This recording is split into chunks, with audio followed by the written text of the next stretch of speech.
I think we have conducted a recent national experiment in defunding the police, which has, among other things, resulted in an increase of crime, which by some metrics is up quite a bit. And there were some easy signs as to why this wouldn't work. There are there's this weird dichotomy, and I'm going to get into it'll show you what this dichotomy is. But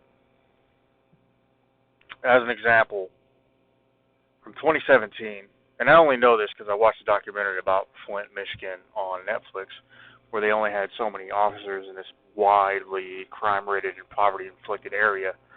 So the response times were crazy. They were through the roof. They didn't have enough cops. That isn't a result of direct defunding, but it's de facto defunding. So when your police force doesn't get funding for any reason, it doesn't have the ability to help people when they need it. And that's a problem.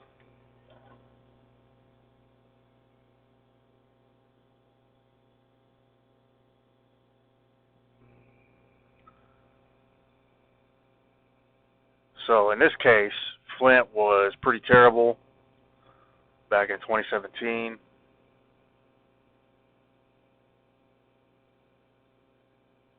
It was as high as an hour or more. Now it's kind of turned around, despite inmate releases and lockdown restrictions, crime rate and response time ticked down. Now, there are differing interpretations about what abolish police actually means, but generally, if you're getting rid of the police force, then you have to have an idea as to what you replace it with, and saying social workers is not really a cogent response. Because the work that social workers do has a long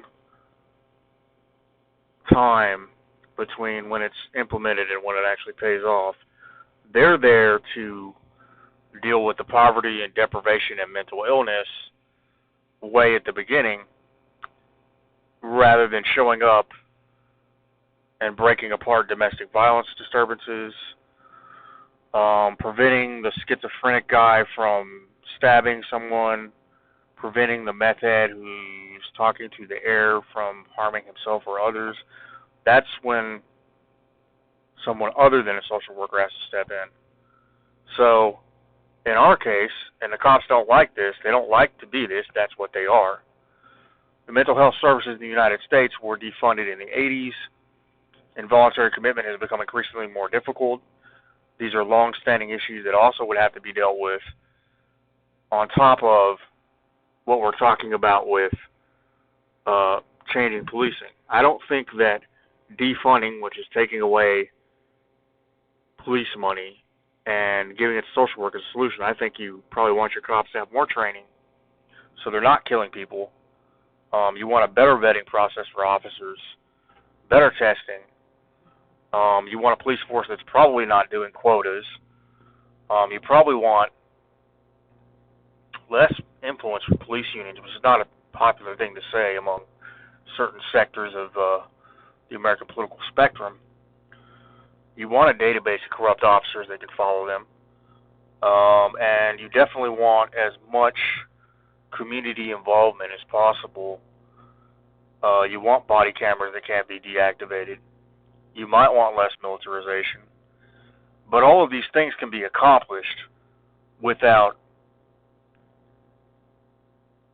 something so, radical as being like, we're just going to defund you and, good luck.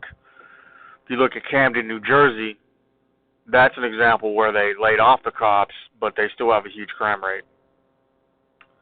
And there were claims that the crime rate went down, but, of course, when there's no one to enforce the law, you might have just less crime as, a matter of course. As far as, what's going on with drugs in the country, you need better treatment programs. You need the judicial system to get on board with that. there's a lot of miscarriages of justice that happen that are not, again, they're not solved by defunding the police. You need a law that requires, hey, let's test the rape kits. Hey, let's have mandatory sentencing for sex crimes. Things like that need to happen legally. But in this article, you'll get entirely different definitions of abolition. Some people consider abolition to be just like, let's fire the cops and hire new ones. I mean, that's not what I would think of. But it can be thought of as a literal policy proposal, which is, yeah, or rhetorical, which is ridiculous. Like, why would you want a rhetorical position that's that out of touch? And alternatively, when you do something like this, you're actually hurting the most disadvantaged communities. You're hurting the disabled. You're hurting minorities. That's what you're doing.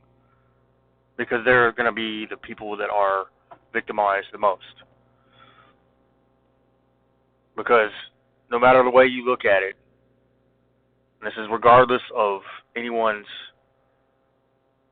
background, Americans do more violence. The average American citizen who's not a police officer does more violence to another American who's also a citizen than the cops do to Americans.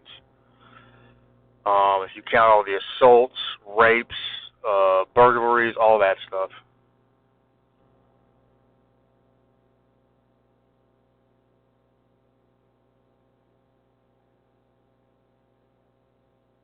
And I was surprised that a lot of the rioting and whatnot did not benefit Trump more. I think he was just doing such a terrible job that it didn't matter.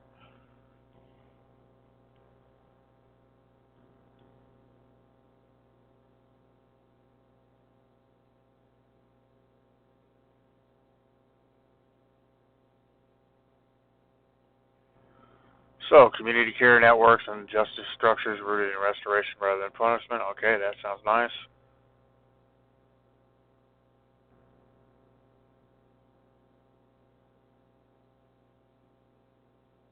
But what does it mean?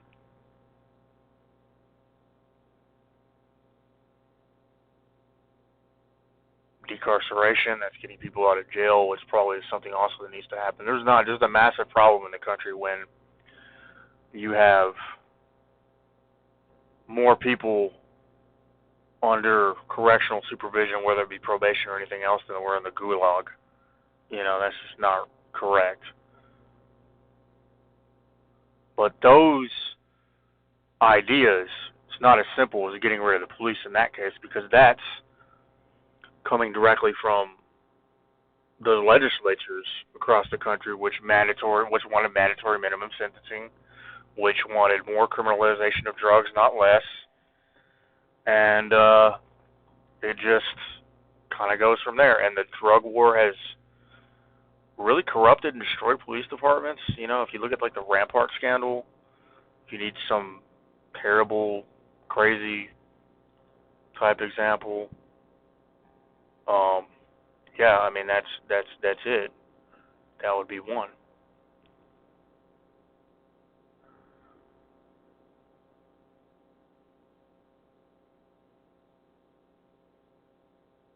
My problem is that,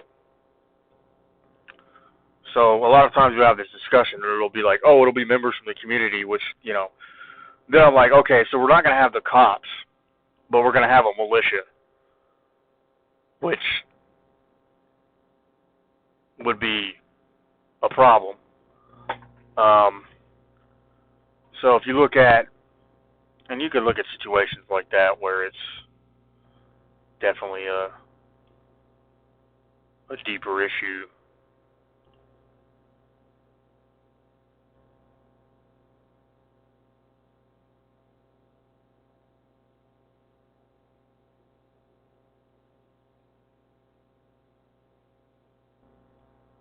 So yeah, basically these people are giving different takes on this, but basically it's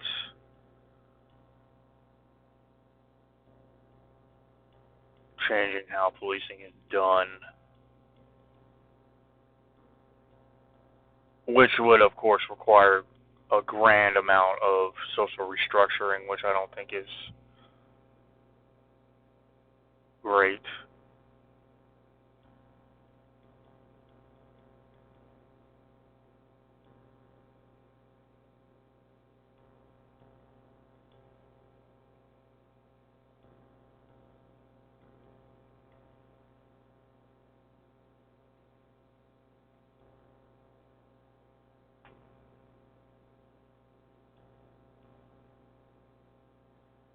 But in some cases, it's definitely a literal position for people.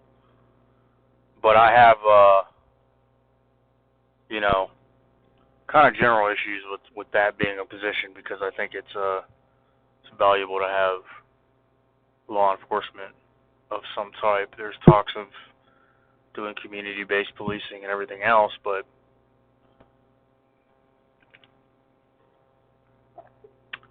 when you have a society that has as many people in jail as we do, and we're crime-ridden, okay, to a degree that no one in the developed world is. We've also got some of the worst poverty rates in the developed world. So you have a whole bevy of things that you have to do. You have a buffet of public proclamations and programs, public programs you're going to have to implement to solve it, all the way from implementing programs to solve child poverty to, let's say, deunionization, on the other end for public sector employees in the police department. So the actual implementation of any of this is not as simple as the fucking binary that is being presented here, is not serving the country, and it won't accomplish anything at all. So I'm really confused about why it's a position. It's kind of like abolish ICE. Well, why is that? So you want to get rid of immigration and customs enforcement because they happen to deport some people. Okay. So let's ignore everything else they do that's probably just run of the mill, and let's focus on look at Pedro getting torn away from Consuela and getting put in a cage, which is horrible. But what about everything else? You know what I mean? And it's a weird thing.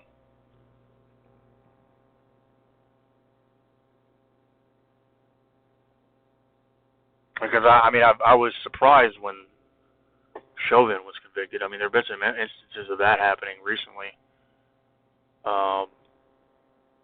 where it was just so egregious the guy had to go to prison. And there were people that defended it, which there's a kind of diet racism that's like if you get white people in an environment, they just start saying shit that's they're not saying we're better than them, but they're saying we're better than them, and they should just learn to be that's the whole attitude. And I've noticed it the longer I'm around. I was not used to being in a friend group where it's paleface, right? I was more used to kind of a mix, and that type of shit might not happen in a legitimate. You don't get casual racism when you're all different races and you're just fucking around with each other. Maybe you're saying stuff that's racist, but you're joshing each other. But it's different when it's oh yeah, well, if you watch the video of the George Floyd's death, it's totally okay, and he puts the knee on his shoulder, and then you watch the video, and what it depicts is actually worse. One, they delayed emergency care to Floyd. Okay, they claimed there was a crowd, and there was only 5 to 10 people in this little standby type group, um, bystanders.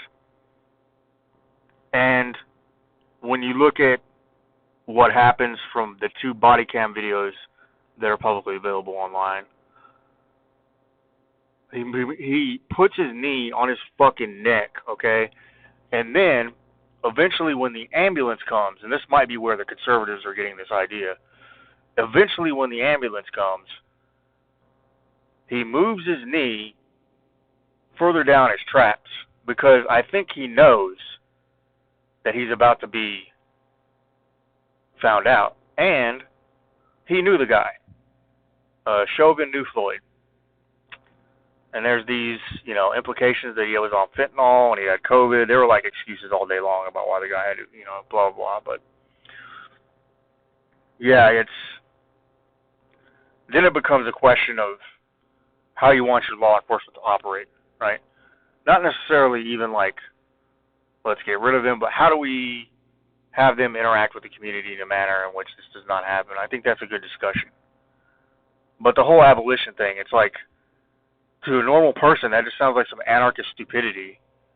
And when thought through logically from starting point to finish, it either becomes incredibly complicated and then exceeds its rhetorical value, right? That that rhetorical value doesn't make any sense when we're talking about a great society level of social spending, which nobody wants to do, because nobody wants to even do basic things for humanitarian reasons in the country.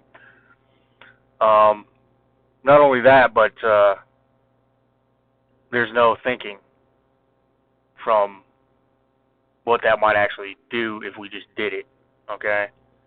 So, in my case, like, if the cops weren't here, there's a bunch of rednecks, and we'd probably just take care of whatever happened, right?